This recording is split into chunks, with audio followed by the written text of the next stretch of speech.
Assalamualaikum warahmatullahi wabarakatuh. Mari kita awali kuliah kita pada kesempatan ini dengan baca basmalah. Bismillahirrahmanirrahim. Kuliah kita manajemen zakat dan wakaf, ada 3 kata kunci di situ, yaitu manajemen zakat dan wakaf.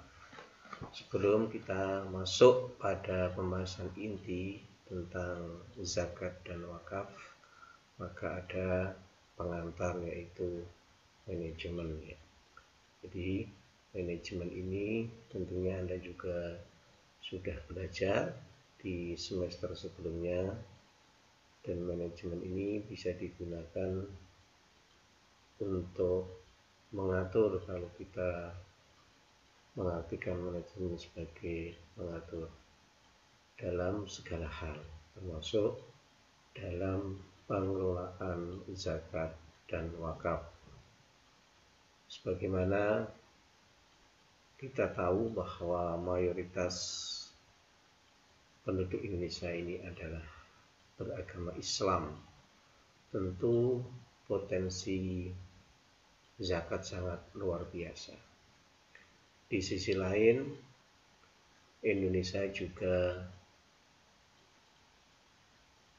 dalam kategori developing country atau negara yang berkembang, yang salah satu cirinya adalah tingginya tingkat kemiskinan. Tentu orang-orang miskin Indonesia ini mayoritas juga beragama Islam. Nah, oleh karenanya manajemen ini menjadi perlu, manajemen zakat ini. Jadi bagaimana kita mengoptimalkan zakat dan wakaf dalam rangka mengentaskan kemiskinan penduduk Indonesia. Nah, tentu supaya maksimal, optimal, kita harus mengelola. Nah, pengelolaan itu kita lakukan dengan cara melakukan manajemen yang baik. Nah, oleh karenanya pada pertemuan kali ini saya akan menyampaikan tentang manajemen itu.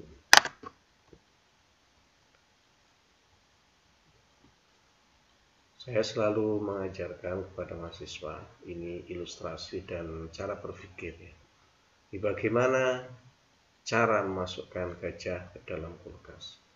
Dari beberapa kelas yang saya ajar, jawabannya sangat beragam. Ada yang menjawab, tidak bisa Bapak.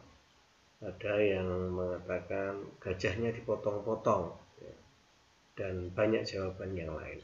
Tetapi ada beberapa mahasiswa yang sudah benar menjawab, caranya adalah pintu kulkasnya dibuka dulu, nah kemudian baru dimasukkan.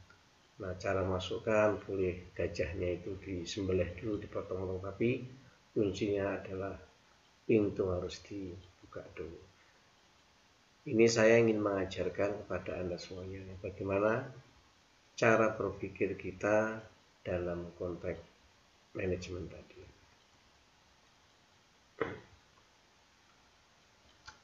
Manajemen sebagai sebuah tindakan sebenarnya sudah ada dalam diri kita selaku manusia, karena kita diberikan anugerah oleh Allah Subhanahu wa taala kelebihan dibanding makhluk yang lain, yaitu akal. Dengan akal itu kita berpikir, kita secara natural, secara alamiah selalu ingin mendapatkan kebaikan-kebaikan. Nah, tentu keinginan atau dorongan nafsu dalam diri manusia itu harus diarahkan supaya keinginan-keinginan tersebut mengarah kepada sesuatu yang positif. Maka disitulah kemudian ada hidayatul-din, ada hidayah agama. Jadi kembali lagi bahwa manajemen itu sudah kita lakukan sebenarnya tanpa kita belajar tentang ilmu manajemen.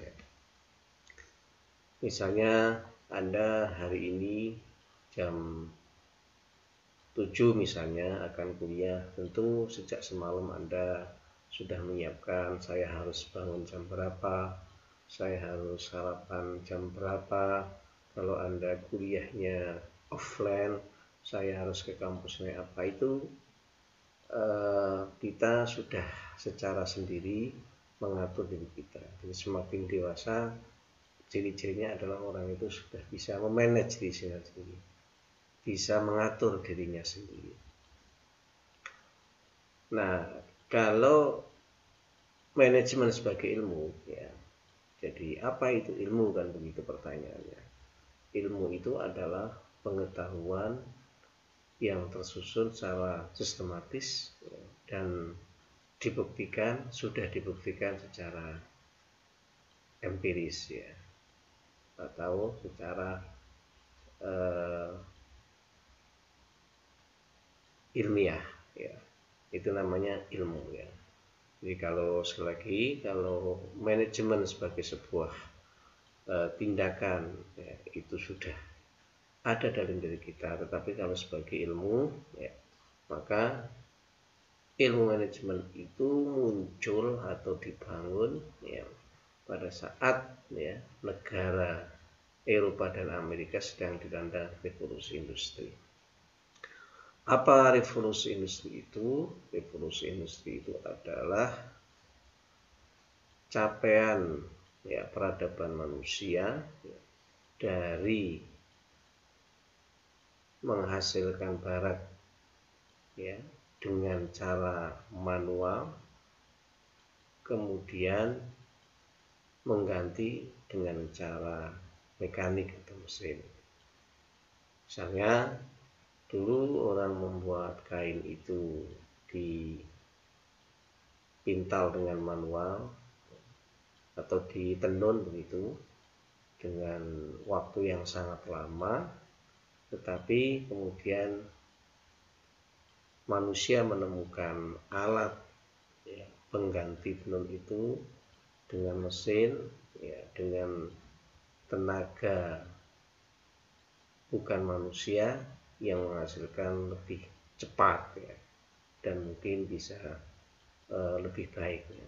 Itulah yang disebut dengan revolusi industri yang muncul di Perancis pada tahun 1700-an.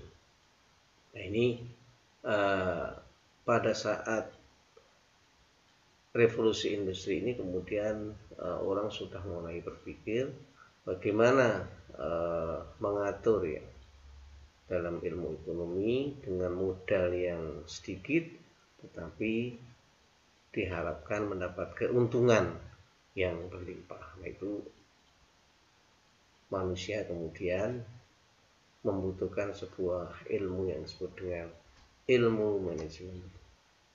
Nah, ini beberapa contoh, ya, pada saat manusia mengalami lompatan peradaban, ya, dari agraris ke industri. Jadi kalau kita belajar tentang tahapan pertama umat manusia itu melalui apa yang disebut dengan tahapan nomaden, yaitu hidup berpindah-pindah, kemudian menetap, ya, itu disebut dengan masa atau era agraris, kemudian masuk pada era industri. Nah, sekarang ini yang disebut dengan era informasi atau era komputer, dan yang terkini adalah masa yang disebut dengan otomatisasi. Baik, kita lanjutkan pada sejarah manajemen. Jadi sebenarnya kita diberikan inspirasi oleh Allah Subhanahu wa taala melalui firman-Nya Al-Qur'an. Jadi di dalam Al-Qur'an banyak sekali ayat-ayat yang memberikan inspirasi bagi kita semuanya bahwa Allah sendiri itu juga merupakan manajer, ya, pengelola yang luar biasa. Allah mengisahkan bagaimana penciptaan langit bertahap. kemudian bagaimana Allah menciptakan tumbuhan dan binatang.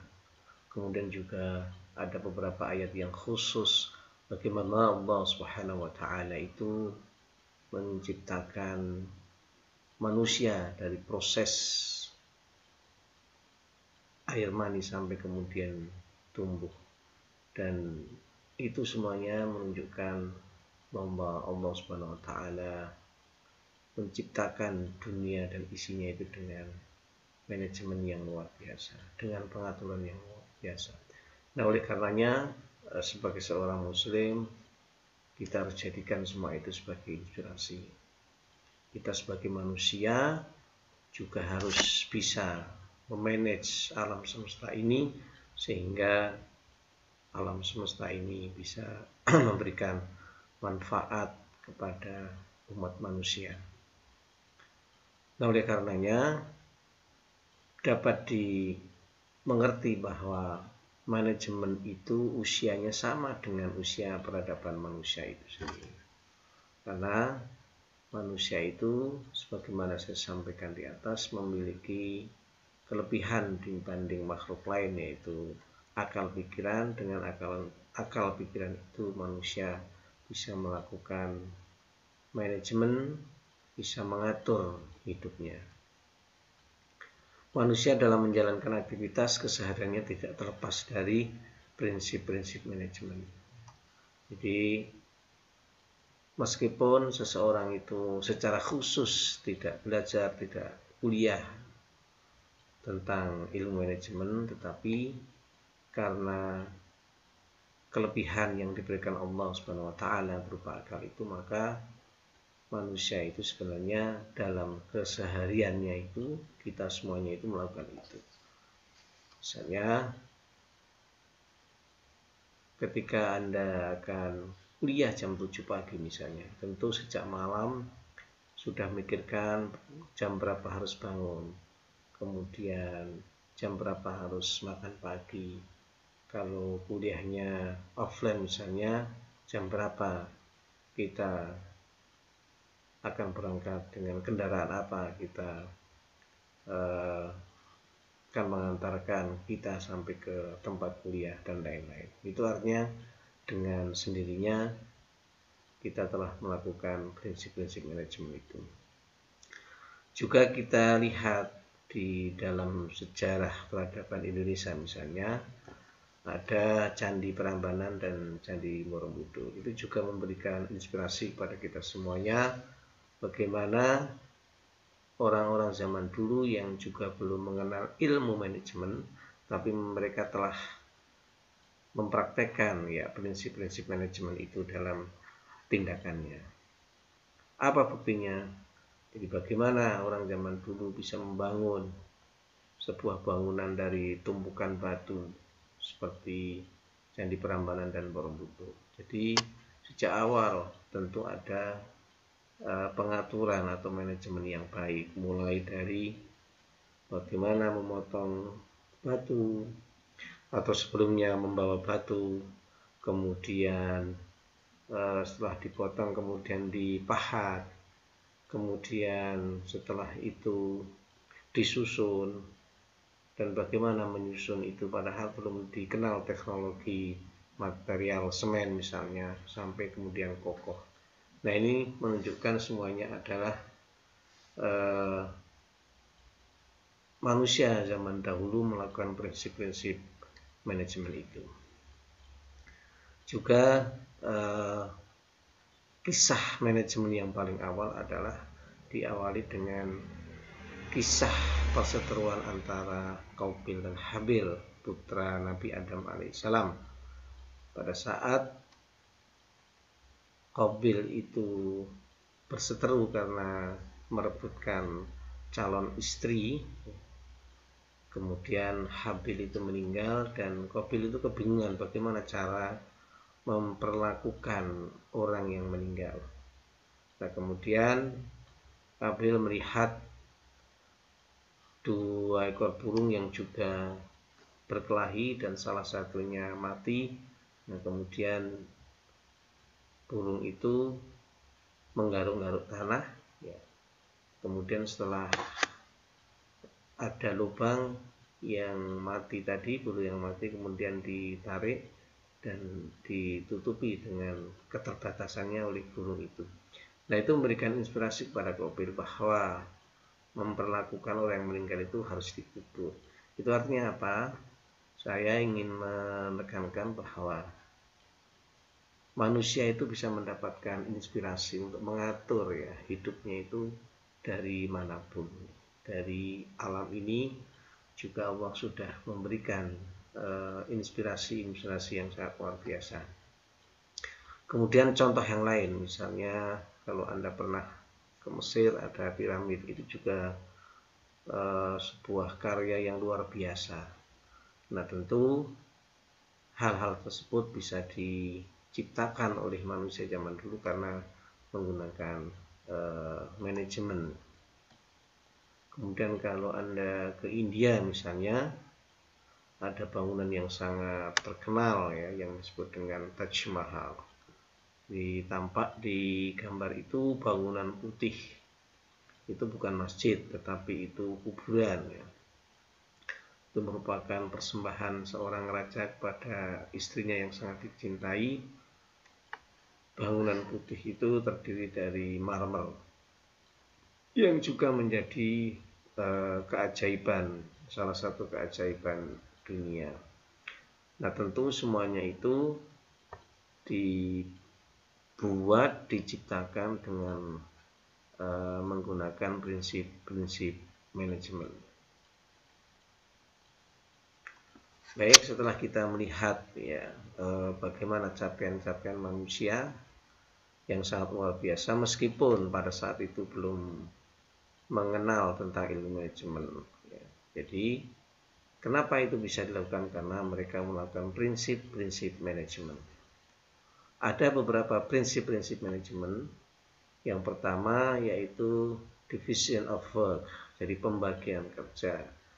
Misalnya, tadi sudah saya sampaikan bagaimana orang Jawa zaman dahulu itu membangun Candi Prambanan. Tentu ada sebagian yang bekerja mengangkut batu, ada sebagian yang bekerja memotong, ada sebagian yang memahat, kemudian juga ada yang mendesain ya. Itu artinya ada pembagian kerja. Jadi salah satu prinsip dalam manajemen itu adalah ada pembagian pekerjaan itu.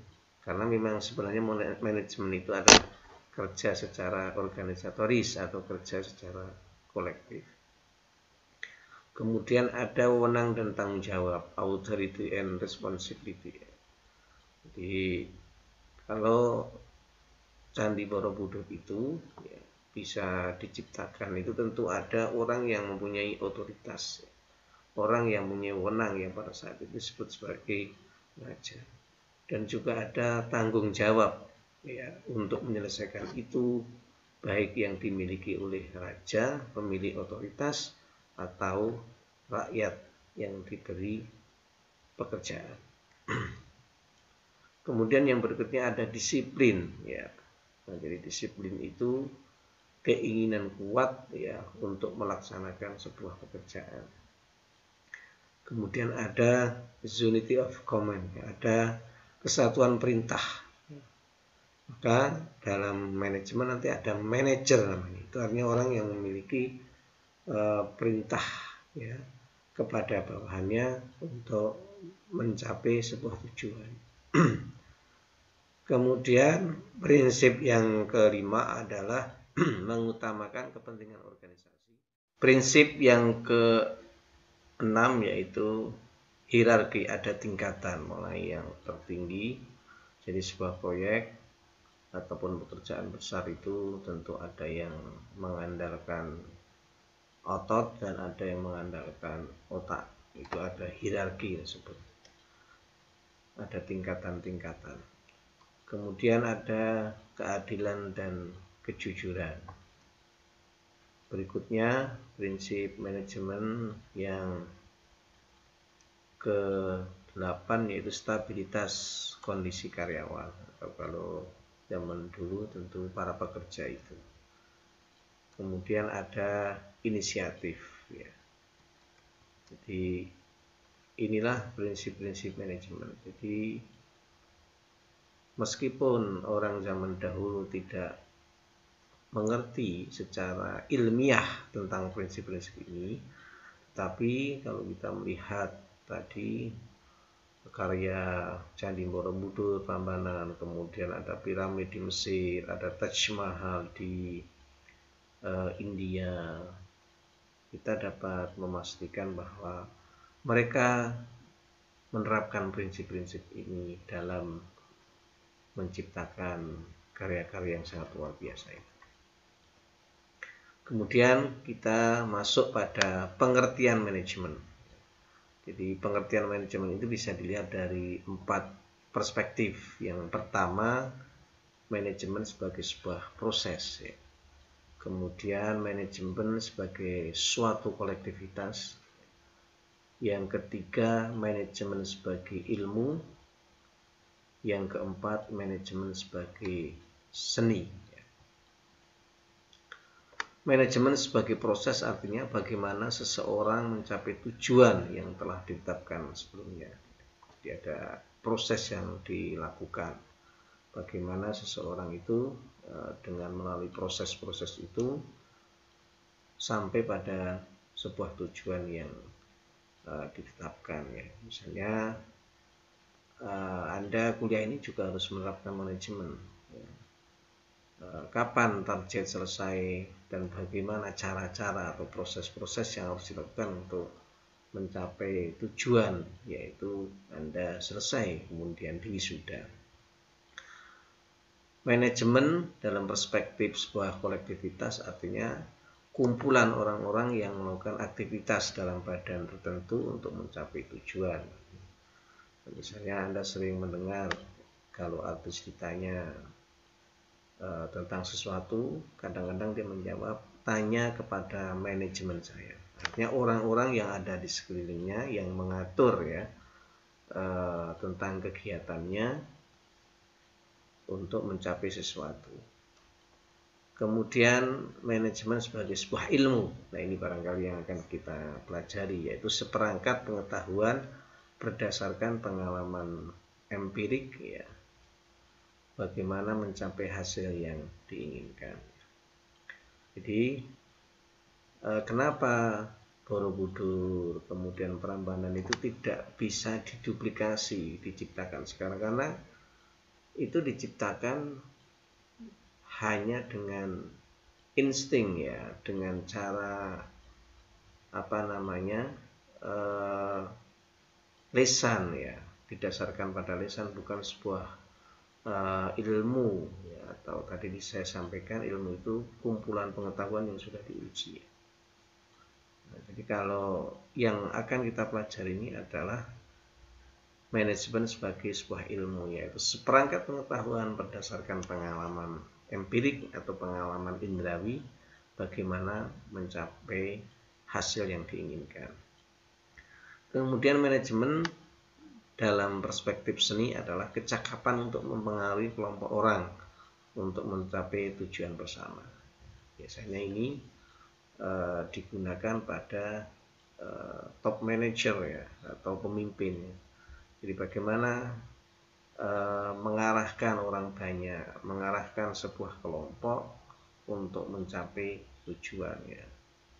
Misalnya seseorang yang memiliki kedudukan sebagai ketua partai misalnya. Nah itu membutuhkan seni ya.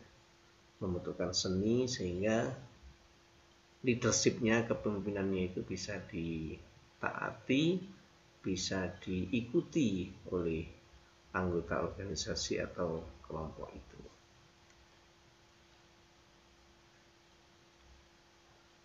Kemudian ada beberapa pakar manajemen yang menulis tentang definisi manajemen.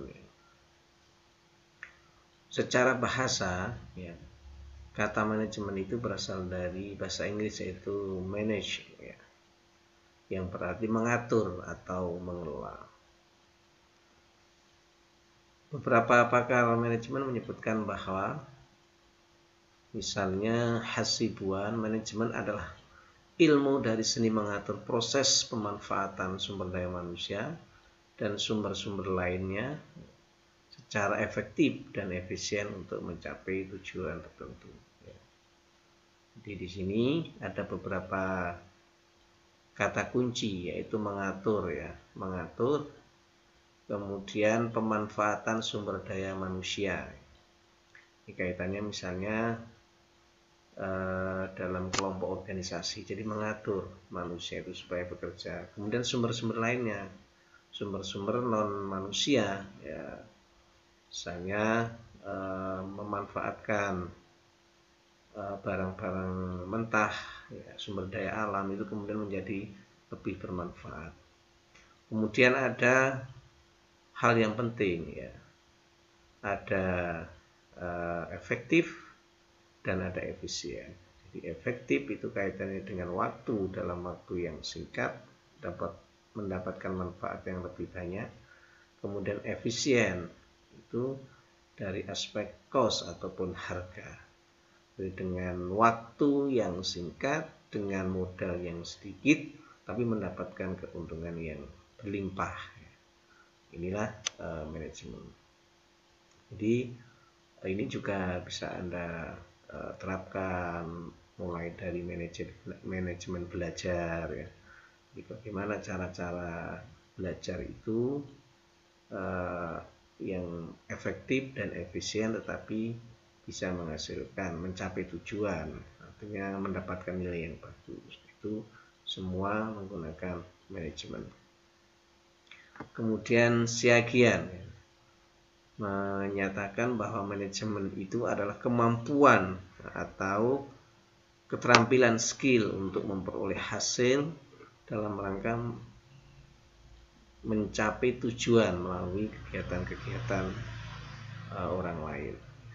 Jadi misalnya pemimpin perusahaan itu sebenarnya perusahaan itu mendapatkan keuntungan, tetapi kan melalui kegiatan karyawan, melalui kegiatan orang lain, karyawan-karyawan yang bekerja itu sampai mereka bekerja sesuai dengan tugas-tugasnya, sesuai dengan posisinya, sampai kemudian perusahaan itu mendapatkan keuntungan sebagai tujuan utama dari perusahaan. Itu karena kegiatan orang lain. Kemudian Fowler, manajemen adalah seni melestarikan suatu pekerjaan melalui orang lain. Jadi seperti yang saya contohkan tadi, perusahaan itu, seorang manajer itu dalam perusahaan bisa beruntung itu karena dia bisa mengatur, seperti yang disampaikan Hasibuan, mengatur, memanfaatkan sumber daya manusia untuk mencapai tujuan tertentu. Kemudian, ini yang terkenal Terry. Management is a distinct process constituting of planning, organization, activating, and controlling perform to determine and accomplish state objective by the use of human being and our resources. Di manajemen adalah suatu proses yang khas yang terdiri dari tindakan perencanaan, satu. Jadi proses yang khas, pertama ada tindakan perencanaan, yang kedua organization, ada pengorganisation. Kemudian berikutnya ada pengendalian. Kemudian semua itu dilakukan untuk menentukan serta mencapai sasaran yang telah ditentukan melalui pemanfaatan sumber daya manusia dan sumber-sumber lainnya. Jadi hari ini lebih komprehensif dalam mendefinisikan tentang manajemen.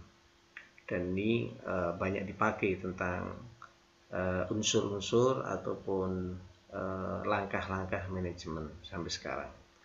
Kemudian Stoner, manajemen adalah suatu proses perencanaan, pengorganisasian, kepemimpinan, pengendalian anggota organisasi dalam menggunakan semua sumber daya organisasi untuk mencapai tujuan yang telah ditetapkan. Jadi yang dua terakhir ini yang kemudian dipakai sampai sekarang, bahwa manajemen itu harus ada unsur perencanaan, pengorganisasian, pengarahan, pengendalian, ya. Kemudian untuk mencapai tujuan yang telah ditetapkan.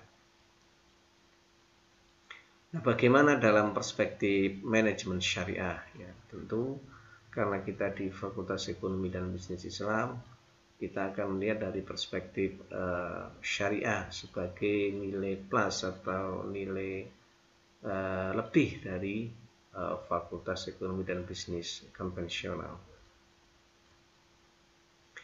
Di dalam Al-Quran ada beberapa ayat yang menguatkan tentang perlunya manajemen itu. Yang pertama adalah surat Asy-Syaff ayat 4. Innallaha yuhibbul ladzina yuqatiluna fi sabilihi saffan ka'annahum bunyanun marsus. Artinya sesungguhnya Allah itu mencintai hamba-hambanya yang berjuang di jalan Allah saffan. Jadi bersaf-saf yang rapi, ka'annahum bunyanun marsus. Seakan-akan mereka itu diibaratkan bangunan yang kokoh. Ya. Jadi manajemen itu kan kerja kolektif tadi bersama-sama. Maka ayat ini memberikan inspirasi itu bahwa pekerjaan itu kalau dilakukan secara bersama-sama dengan rapi, maka akan sampai pada tujuan atau hasilnya. Kemudian ada hadis Nabi, innallaha yuhibbu idza amila ahadukum al-amala ayyudkinah. Jadi Allah itu menyukai pada hamba-hambanya yang melakukan pekerjaan dan dikerjakan dengan itqan. Itqan itu dengan teliti, dengan cermat. Ya. Jadi manajemen tadi ada planning, ada perencanaan, itu salah satu unsur bahwa pekerjaan itu harus dilakukan dengan cara itqan, ya, dengan teliti, terencana dan lain-lain. Kemudian ada pernyataan Ali bin Abi Thalib, salah satu al-Khulafa ar-Rasyidun, ya. Khalifah atau pemimpin pengganti Nabi Muhammad SAW. Al-haq bila nidhamin yaqlibuhul batil binidhamin. Jadi sesuatu kebenaran itu kalau tidak diorganisir, ya, tidak dimanage dengan baik, maka akan dikalahkan dengan perbuatan batil, perbuatan yang tidak baik, tetapi dilakukan dengan manajemen yang baik. Ini saya kira sangat bagus pernyataan Ali. Jadi meskipun kita ini punya proyek yang bagus, ya, niatnya sudah bagus, modalnya juga diperoleh dari modal yang halal, tetapi kalau proyek ini tidak dimanage, ya, bila nidhamin, ya, tidak dimanage dengan baik, maka tentu itu tidak tercapai. Jadi disinilah kemudian Islam mengajarkan ada sunnatullah. Jadi manajemen itu adalah sunnatullah, ya, hukum alam ini. Seperti air mengalir dari yang dataran tinggi ke dataran bawah, jadi sama. Kalau kita melakukan bisnis tetapi tidak menggunakan perencanaan yang baik, manajemen yang baik, maka juga bisnis kita tidak akan untung. Itu artinya manajemen merupakan sunnatullah, hukum alam dari Allah Subhanahu wa taala. Berikutnya fungsi manajemen atau juga disebut dengan unsur-unsur manajemen. Kalau dalam manajemen konvensional tentu yang pertama adalah planning. Tetapi dalam manajemen syariah yang pertama adalah niat. Jadi niat itu merupakan sesuatu yang penting dalam tindakan seorang muslim. Innamal a'mal binniyah. Sesungguhnya pekerjaan itu tergantung pada niatnya. Jadi pekerjaan itu bisa sah atau tidak dalam ukuran ajaran Islam itu karena niat tadi. Nah, setelah niat ada planning seperti definisi dari Terry tadi. Kemudian ada leading, kepemimpinan, ada motivating, ya, ada motivasi, ada controlling, pengawasan, kemudian ada forecasting, peramalan, coba akan kita lihat bagaimana fungsi atau unsur-unsur itu dalam konteks manajemen syariah.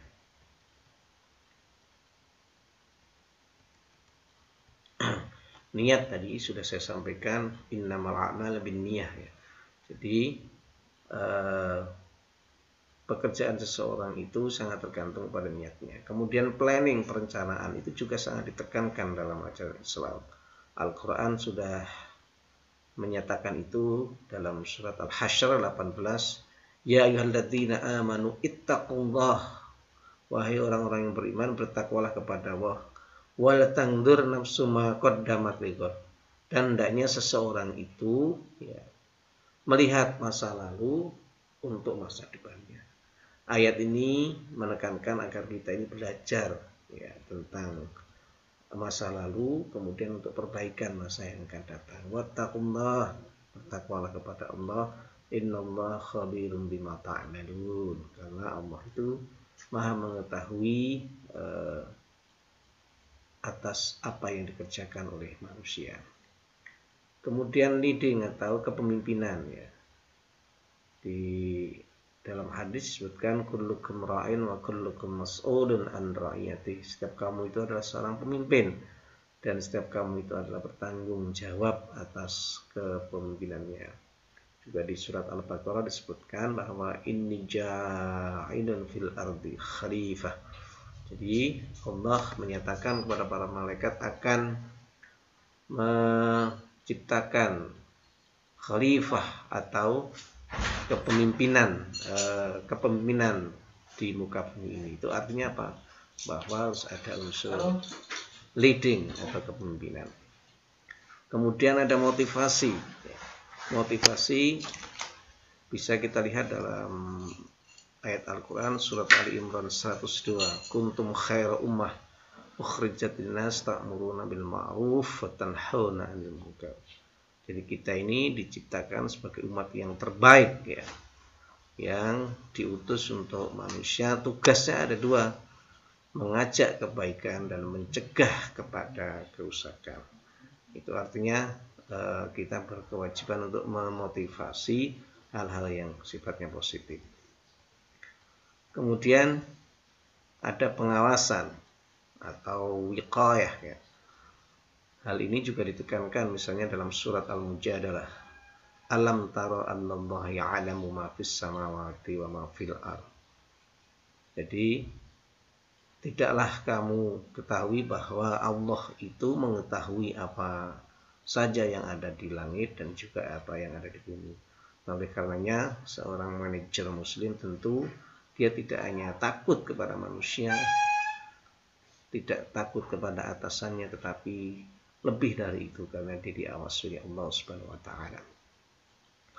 Faman di ayat yang lain Al-Zalzalah 7-8, faman ya'mal mithqala dzarratin khairan yarah wa may ya'mal mithqala dzarratin syarran yarah.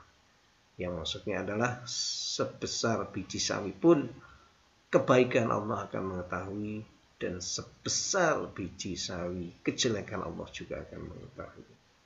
Baik, yang terakhir adalah forecasting, artinya ada proyeksi ataupun peramalan di masa depan bagaimana kita ingin menciptakan sesuatu. Di dalam surat Al-Ra'd ayat 11 disebutkan innallaha la yughayyiru ma biqaumin hatta yughayyiru ma bi anfusihim. Jadi Allah itu ketika akan merubah seorang kaum sampai seorang kaum manusia itu mau merubah dirinya sendiri. Jadi baik buruk di masa depan, apa yang kita inginkan, apa yang kita targetkan, apa yang akan kita hasilkan itu tergantung dari persiapan ataupun upaya di saat ini. Baik, saya kira itu pengantar manajemen yang bisa saya sampaikan dalam pertemuan kali ini, dan minggu depan insya Allah kita lanjutkan pada pokok pembahasan yaitu tentang zakat. Jadi kali ini kita bicara tentang pengantar yaitu manajemen dan manajemen perspektif syariah yang membedakan dengan manajemen konvensional, dan itu menjadi sebuah sarana atau alat agar zakat itu nanti bisa, dan wakaf tentunya, dikelola dengan baik. Demikian, dan mohon maaf apabila ada kekurangan. Al-afu minkum, billahi taufiq wal hidayah, ihdinas siratal mustaqim. Assalamualaikum warahmatullahi wabarakatuh.